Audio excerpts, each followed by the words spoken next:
West Ham, though, certainly have built a few bridges over the course of the last 12 months. They've won the Conference League trophy. They've won 10 of their last 14 games in all competitions. Yes, they went out the Carabao Cup at the quarter-final stage to Liverpool. They did also lose 5-0 to Fulham, which was two surprising results in that run. But apart from that, 6 in the league, into the Europa League round of 16. They've got 33 points, and yet David Moyes, the manager, has still got some vocal critics. So I spoke to him last night and asked him how he would assess this season so far.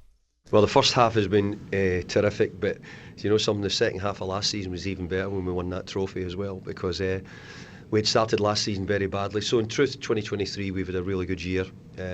We got better, we avoided relegation, we won a trophy at the end, and we've kicked on. So overall, I'm really pleased with tonight's result, and pleased with how we've started the season. You had to dig in at times today, but it wasn't as if Alphonse Areola, he did make some saves, but he wasn't being peppered. And how much credit does your defence and the organisation of your midfield, Edson Alvarez covering so much ground, deserve for preventing that? Well, I have to say, I think that we put on a show tonight which was defending in how it should be done and making yourself hard to beat in teams. And we've got to play 60 games this season, maybe more than 60 games, and we won't play all the games the same. Tonight we had to find a way of making sure Arsenal didn't beat us, and I think we did that. Yes, Alfonso made a couple of saves which he done really well. I think there was one in the first half he tipped over the bar. But most of the stuff from Arsenal went past the post tonight, which was good, because normally they're much more lethal than that. But I just thought our defensive organisation structure, the discipline of the players, for us to come here and get a result, it's not something which teams do. I think somebody said to me, Arsenal were unbeaten, I think, here. So for us to come and get a result, it's a brilliant result for us. You said that you're going to sort your future out in January, but how much do you want to build on this fantastic platform you've given the team? Well, I said earlier, I says, when I come back, the job was to avoid relegation, to try and make sure we keep West Ham as a Premier League club. That was twice we've done that. I think the difference now is, the question you started with today was, you said, you're 6th in the league, you're top of the Europe. I jumped in again with my trophy I won last year. So I think that West Ham have made big strides, and we're not going to be a club which can compete maybe at the top table because we don't have the finances, and we're always going to have to try and punch above our weight. And I think at the moment we're punching above our weight, and I think we're doing a good job. But we've got some really talented footballers, and the players deserve so much credit for the last year. Do you get the impression from what he said at the end there that he wants to stay? Absolutely. I don't think there's any doubt about that. And he should be given the right to then, shouldn't he? Yes, he should. And I was just going to say, I think you have to credit David Moyes for the way that he's handled himself. So much speculation about his future, right back to the summer, actually, when we know there was some conversations behind the scenes with him and the new sporting director, Tim Steidton, where they weren't necessarily on the same page. But I think he's earned the right to name his price, really, when it comes to this new contract. He's the highest ranking British manager in the Premier League. They're in 6th place, West Ham United, above Manchester United, who spent hundreds of millions of pounds, above Brighton, we all laud Roberto De Zerbi, above Newcastle, we've all given Eddie Howe a heck of a lot of praise since the start of last season, above Chelsea, who've spent £1 billion and are only just about clinging on to a place in the top 10. I think he's punching above his weight, and I think the job of any manager is to get the maximum out of the tools at their disposal, and nobody can argue that David Moyes hasn't done that over a consistent period of time now. Yes, maybe the Premier League form wasn't great last season, but they won a European trophy. They're competing in Europe for the 3rd successive season. Maybe he messed up with his team selection in the League Cup quarter-final, but West Ham have gone on to beat Manchester United and Arsenal since that League Cup quarter-final defeat. He'll say the means have been justified by the end. So I think it's outrageous that West Ham are leaving this one hanging, to be honest, and he's operating with uncertainty. And I think, again, give him credit, because quite often in that scenario, players can check out because they think, well, the manager's not going to be here at the end of the season anyway.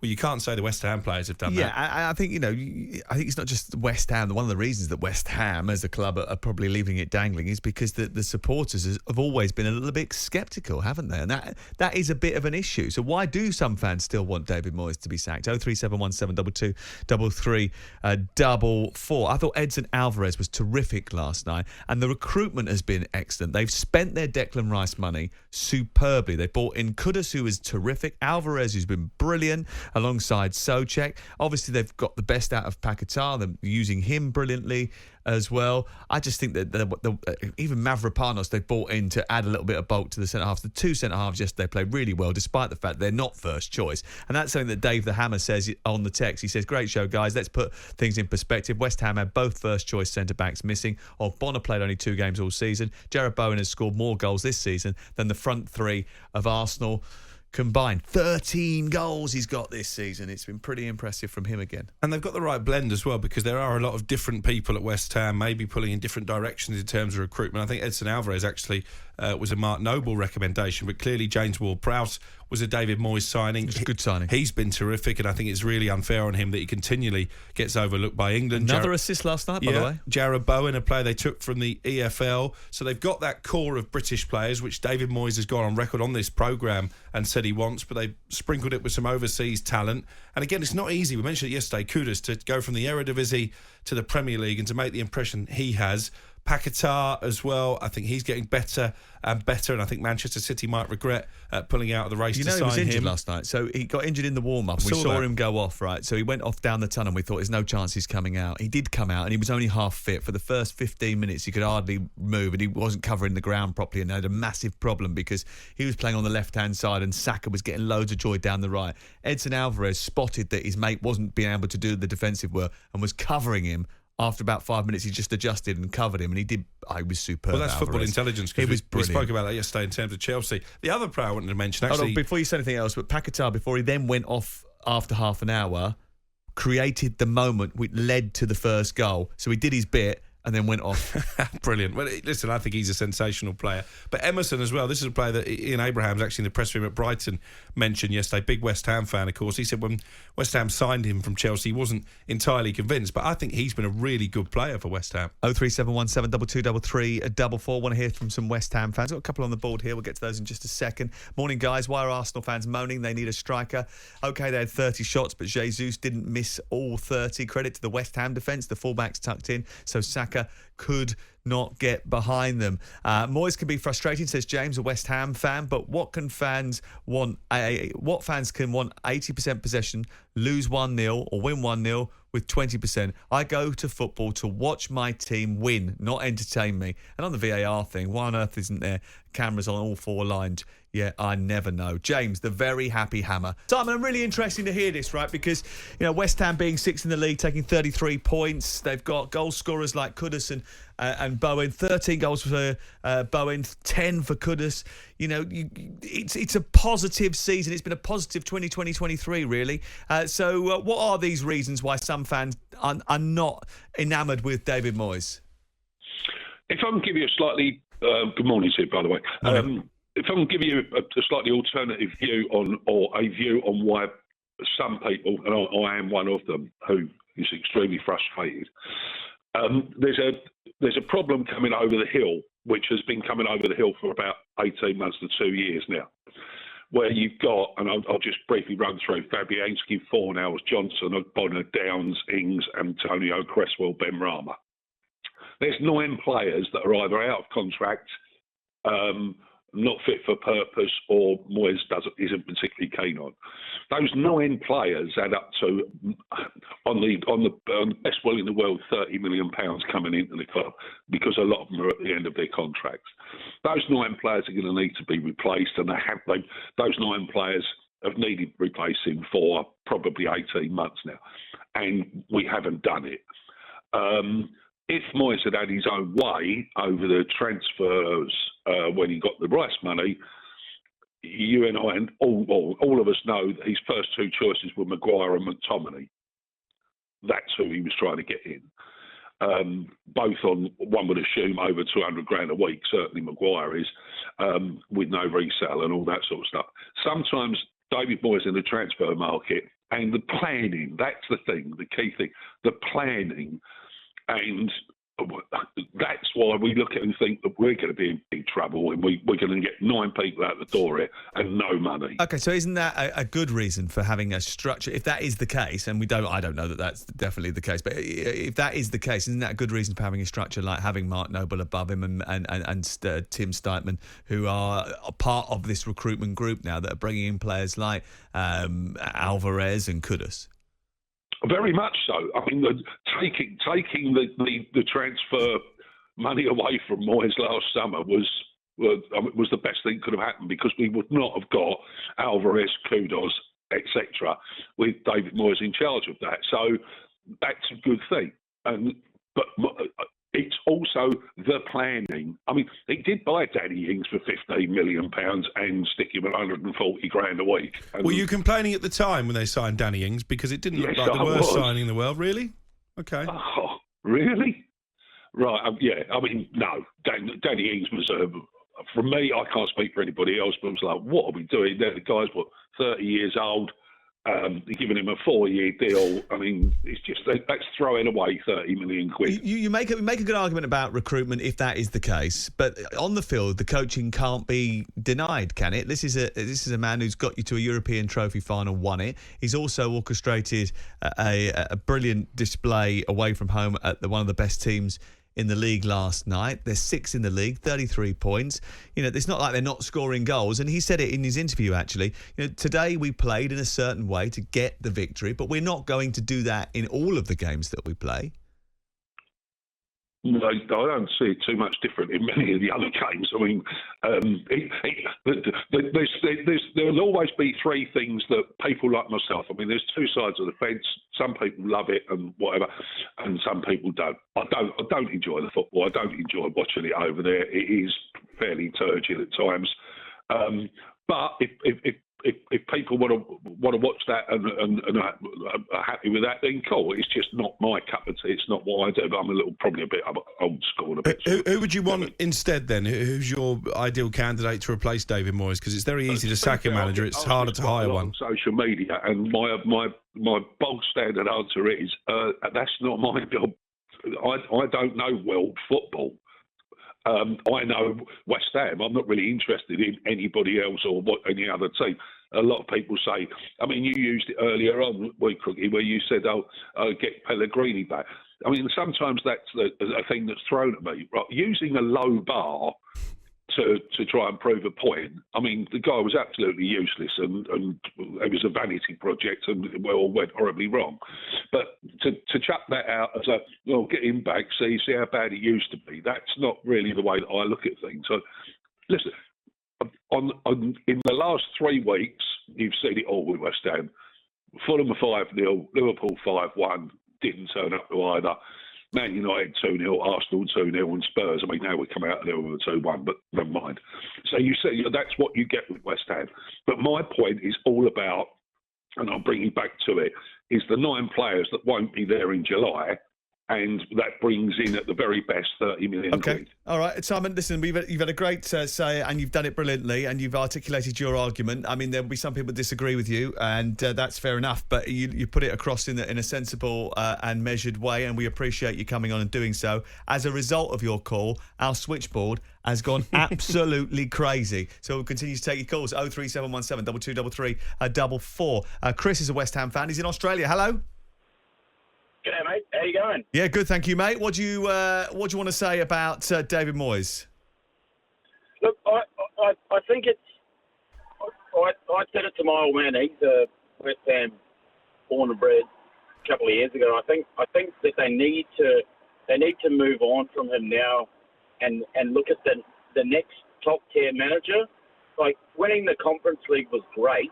Don't get me wrong, but we haven't been able to, sort of step up from there type thing. And hold on. We haven't been able to step up from then. You're 6th in the Premier League. You've got more points than you've ever had at this stage in a Premier League season. 33 points is a record after 19 games for West Ham. That's stepping up, isn't it? 18 points better off than at this stage last season. That's correct. But the West Ham that I know will just falter at the point where it needs to not be faltered at. So I think you need that manager, someone like an Unai Emery or someone like that's been through the gears, that can actually take the team to the next level. Like, there's no point in looking at Conference League every year. We need to look like Europa League, winning Europa League. Well, you might win the Europa League. You're in the last 16. You're in the last 16. You top your group.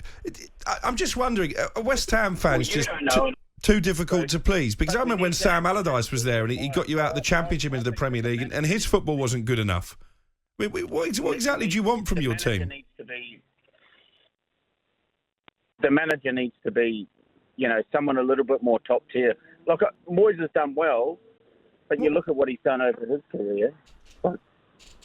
Chris, we're losing you a little bit there, but I think we definitely got the gist of what you were saying. 03717223344. Steph is a West Ham fan. Now, Steph, we've got to go to the break, but I'm going to give you the opportunity to say one sentence, and then I'm going to get you to come back after the news and tell me the rest. So tell me, first of all, what your overarching view is in one sentence. Go. Moyes needs a contract for the next year at least. Steph, we said you could have your say straight after the news, and you can. Good morning to you. Go for it. Good morning. Right. Well, I think Moyes now deserves another contract. How long it takes to sort of organise that will be seen at the end of the season. The reason why he needs another contract is because he is midway through this project, and the project is also reliant on Tim Steidten, who is our new recruitment manager or director of football, which you want to give him a title.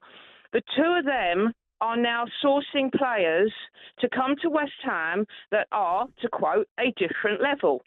We would not have attracted Paqueta, we would not have attracted Kudus unless Tim had literally got on a plane to Amsterdam and brought Cuckoo back with him. And that's the key. To improve, to be another level, you need players to be another level. And the reason why we have 8 players out of contract is because this project is now starting to take shape. And you've got to look at the bigger picture. When these other players that are out of contract, who are fringe players, go, we will bring in players of a different calibre, and we will elevate our game because we're in Europe and because we have tacticians. And it's not just Moyes, it's all the backroom staff. It's all the training. It's everything that goes on around it. Yes, Moyes is a good tactician on match day, but he watches these players every day of the week, and he knows who's performing and who's not. So we just say, oh, Moyes out. And that previous caller who said, oh, I want Moyes out, and you said to him, well, who would you get in to replace him? And he just said, I don't know. Well, if you want Moyes out, you've got to have a bloody good idea who you want to bring in. And I'm telling you now, good managers are hard to find, especially those that have had Premier League experience and European experience. Yeah, you've got to have both. Unai Emery is a good fit for Aston Villa, but I think Moyes is a good fit for us now, and we've got to let him have the project develop. We've got to see what Steidten comes through in the transfer windows. I don't even know if we'll recruit that much in January. I think it's really going to depend on factors surrounding players that wish to go before we buy. So we've got some money in the kitty because we've got to look at the financial fair play side of things. I think in the summer we'll recruit, and then we'll see Tim on a plane. Don't know when he'll be, coming back with goods or not, but I know he went out to Brazil, so maybe he'll bring back some more Paquetas, and maybe there'll be some buddies for Emerson as well. But I've got to say a big thank you to Areola last night, because keepers are often forgotten, and he stepped up when the players were absolutely dog-tired at the end of that 90 minutes, and he made some incredible saves. Yeah, the one from Rudiger was his best save, I think, but he also made one in the first half from Bukayo Saka, where I thought instinctively the left hand comes up very quickly and puts it over the bar. Yeah, I mean, we've got to say that between him and Fabianski, we have got 2 really good goalkeepers. Fab obviously is now second string. He's now really working for like cups and maybe sort of like he was the group stages for Europe. As we progress, it will be Areola more and more. But we have to remember that this is, like I say, a project. And last night I was delighted. The thing is with West Ham is that we like to panic teams. We did it against Man United. We did it last night against Arsenal. We nullified Rice. That was one of the things that Moyes set up. I mean, look, we trained Rice, so we're going to know how he plays, yeah?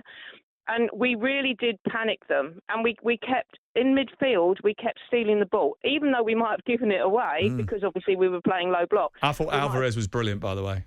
He was, absolutely. And he plays just in front of our back line. So where you've got Ogbonna and Mavropanos, who isn't our normal back line. He's there covering, and he can drop back if needed to become another defender as well. So we've got that kind of freedom, and it helps Souček to run forward. If you remember when Rice was still with West Ham, all balls were going through him, and it choked Souček. He couldn't do what he normally does, which is get forward and get into the box, because we were favouring Rice all the time. So, of course, we're playing better without him.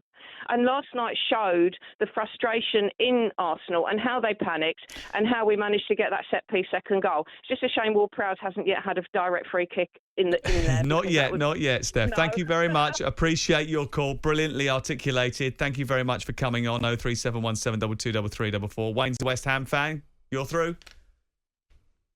Oh, hiya, how you doing? All right? Yeah, we're good. Go for it. What do you want to say? Do you know what? I think this whole David Moyes thing, I don't think it's fair on the fans. It's down to the board. The thing is, they should either back him or sack him. And we get this every time. I think his contract was extended a couple of years ago by a year or whatever, and it was exactly the same. I think it's awful to leave a manager all the way to the end of the season and then decide what you're going to do. I mean, how are we going to sign players in January? The players we've signed over in September, start of the season, how can you give them reassurances that you're going to be there and stuff? I just think the board have got a lot to answer to, and Sullivan frustrates me. I think he's a good chairman, but he just frustrates us with the way he is. I think you're spot on. It's very unusual in the modern game for a Premier League manager to go into the last year of his contract with no guarantees that he'll get another one. It's even more unusual, I would suggest, that you win a European trophy, your first major trophy for the club in decades, and you don't get rewarded with a new deal. And I repeat what I said earlier, I think David Moyes deserves a tremendous amount of credit for the fact that he's kept his own counsel, he's handled it in a very classy fashion, he's never come out and had a pop at the board. And I think a lot of managers in his situation would put his medals on the table. He could literally do that now and say, I deserve a new deal. It wouldn't surprise me if he knows already, even at the start of the season. I bet you any money they knew already what they were going to do, but Sullivan just won't do. He won't sack a manager. He won't offer contracts to anyone until they get literally to the last minute. I mean, he did the same with Allardyce. Not that I'm an Allardyce fan, but it was literally end of the season, and he was like, no, we're not going to keep you. And if we win, I'm hoping we'll win the Europa League. What's going to happen if he doesn't? What's going to happen if he decides he doesn't want to sign a contract? Yeah, I mean, I suppose the overarching argument would be it's sort of an old school way of keeping people interested and trying to keep them motivated. But ultimately, in the modern world, that's not how you plan for a greater future. Wayne, thank you very much for your call. Appreciate that. It's another interesting point of view. Some West Ham fans have lost their heads, says Tony, the West Ham supporters. Moyes doing an amazing job. We're not a possession-based team, but we have Bowen, Kudus and Paqueta, arguably three of the best attacking players we've had in many years. The West Ham way isn't winning things or being high up in the table. So what is the West Ham way? Moyes' new contract for me. All the Moyes out brigade need to buy a history book. Deluded beyond belief, says Keith. He's a season ticket holder at the Hammers since 1981. Keep it up, Dave, he said. And he's got loads of Hammers emojis there as well. Listen, I used to go to West Ham on alternate weeks. I had a mate, Terry, who was a massive West Ham fan. I was a Chelsea one of your fan. clubs then? We used to go together. So he used to come with me to Chelsea one week, and I'd go to West Ham with him and his dad, and he would. I remember we were watching both clubs in the second tier. So, I remember standing on the North Bank at Upton Park when they were trying to get promoted back into the top flight. If you look back at the West Ham history over the last 20 years and 30 years, and then look at where they are now, this is a golden period. And this West Ham way is a bit of a myth, isn't it? I remember they used to use that as a stick to beat Allardyce with, and it's not easy to get teams out of the Championship. He did that, and I don't think he got the respect he deserves. And we've had an awful lot of callers who are disrespecting David Moyes at the end of what is probably the most successful year in their recent history. I find it incredible, and you can look at the reaction, the messages we're getting from fans of other teams, and nobody who supports a club other than West Ham can understand why there's so much negativity towards David Moyes. They're sixth in the table. Okay, Dennis and Nigel, we're going to give you, we've only got about a minute here for you to make your arguments for either way. So, Dennis, you go first. I'm going to give you 45 seconds. Go for it. You said a minute a second ago, Sam. Anyway. For two of you. There is a begrudging beauty to the way that David Moyes structures his team. I mean, I'm a dyed-in-the-wool Hammer, have been since the 60s. Please don't say the West Ham way is a myth, Sam. It's based on Ron Greenwood's. It's based on Ron Greenwood's interpretation of the all-conquering Hungarian national team. How many years are you going back with that? The magical Magyars, that was the 50s, wasn't it? Sam, let's just be cordial to each other. Excuse me, that was Alex. Can you get it right? It's him who's winding you up, not me. Listen. I beg your pardon. Sam, both of you, West Ham are playing a different brand of football. There is a beauty, and we have to admire it. It's very different to the 60s and 70s, and Trevor Brooking, getting himself between the ball and the player, and it glides across him, and very, very, very elegant. Alan Dickens, I think he went down to your club, Sam. Yeah. Very elegant player, Michael Carrick. So we've seen different sides of how West Ham play. Yeah, there are structures in place. I think I recognise them over the decades. This is something very, very different. And it was only during the COVID season, when we couldn't actually attend, that you really saw the beauty in how they play. I mean, it's almost Simone-esque. And you've got to admire it because it works, and it works with the personnel that he has. I agree with you. I think you sometimes got to, listen, and football's about texture. It's not all about Pep Guardiola. It's not all about, playing tiki-taka football. Sometimes you need a little bit of texture that gives those teams that play that way a real test. And boy, did they give Arsenal a test last night. Nigel's a West Ham fan. Go on, you got 30 seconds. Give us what you think. Yes, so been a Hammer 20, 30, 40 years now, been at home and away. I've been at away games when David Moyes, we've been absolutely thumped, and David Moyes hasn't allowed our players to come over and clap the fans, which you can't do. He's also been on live TV on after-match interviews when fans maybe for a couple of months been asking for younger players to get in the team or play, and we've been thumped, and he has said things against the fans which you can't do. This is our club. This isn't David Moyes' club. People go on about David Moyes has won this, he's won that. No, he hasn't. The whole team has won the Conference League. We have done this and that. It's not just David Moyes. We have to remember that. Also, when he has thrown games or rested players, right, or rested the team because of congestion, we have to think about, instead of putting the team out, the first team or most of the starting 11 and giving them a rest during the game, why doesn't he put out some of the kids? Give them some experience. If he's going to throw a game, if he's going to rest, he's not throwing a game. There's never a sense of scenario where he would throw a game. He didn't throw a game against Liverpool. He decided to rest certain players because he knew that there were two big games coming up. Two games, by the way, that he won. What about Fulham? The starting 11, we literally. You've lost two games badly in the last 14. You've won the other 10. It doesn't matter. It doesn't matter. He won 10 games. Also, your point about football is a team game, but I would argue there's no more important person at a football club than the manager. And you've got a good manager who's taking you to heights you've not experienced for a long, long time. We'll just repeat what a few of the texts that are coming in are saying. Be careful what you wish for. If you get rid of David Moyes, this could all implode very quickly. I can understand the frustrations, and listen, I've been in that room with David Moyes on many, many occasions when, after a game he's disappointed, he's a little bit angry and he's a bit emotional. I get that, and sometimes managers do things that aren't perfect in a post-match scenario because it's a pressurised environment. But ultimately, when you look at the overall body, and everyone's going to be able to criticise individual events over the course of his tenure, of course you can, but if you look at it from a lofty position, look down and say, right, okay, look at his body of work at West Ham.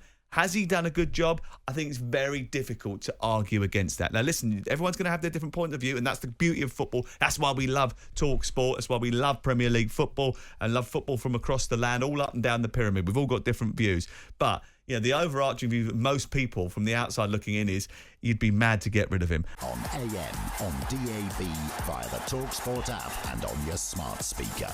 talkSPORT.